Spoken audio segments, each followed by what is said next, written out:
So as the Shaksgam Valley is concerned, India considers 1963 agreement between Pakistan China as illegal. Therefore, any activity in Shaksgam Valley is concerned, we do not approve of it.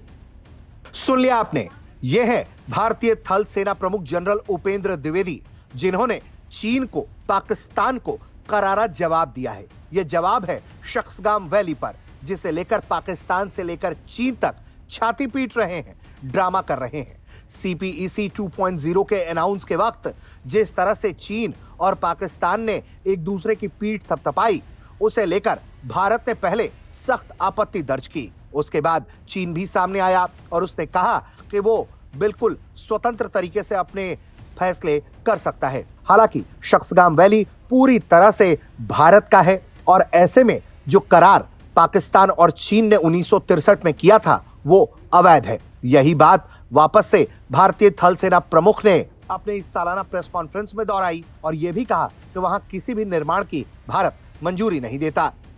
So as the Shaksgam Valley is concerned, India considers 1963 agreement between Pakistan China as illegal.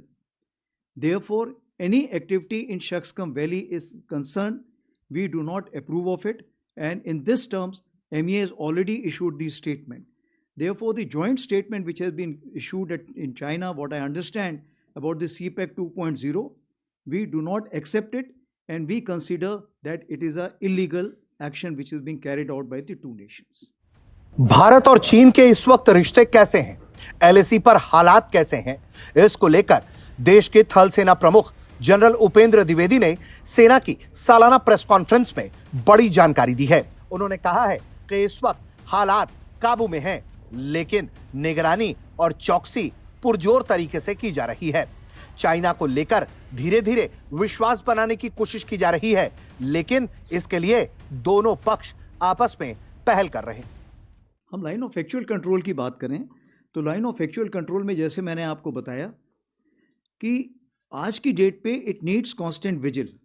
इसका मतलब ये हुआ कि हम धीरे धीरे दोनों sides अपना ट्रेस फैक्टर बढ़ाने की कोशिश कर रहे हैं। 21 अक्टूबर 24 को आपको पता है कि किस तरह का एक हम लोगों के बीच में अंडरस्टैंडिंग हुई थी। उसके पहले कजान में दोनों टॉप लीडर्स मिले थे, उसके बाद आई थिंक तियानजिन में मिले थे, और दोनों के बीच में इस टाइम के बीच में हमारी SR लेवल की मीटिंग्स हो चुकी हैं, उसी प्रकार से हमारी WMCC मीटिंग्स हो चुकी हैं, और इन सब उसके अलावा हमारे रक्षा मंत्री जी 2 बार मिल चुके हैं उनके रक्षा मंत्री जी से, हमारे फॉरेन मिनिस्टर मिल चुके हैं उनके फॉरेन मिनिस्टर से। जाहिर तौर पर भारत को चीन को लेकर चेक एंड बैलेंस की नीति रखनी ही होगी, क्योंकि चीन आदतन धोखा देने के लिए ही जाना जाता है। वो एक तरफ से दोस्ती का हाथ बढ़ाता है तो दूसरे तरफ से पीठ पर खंजर मारता है।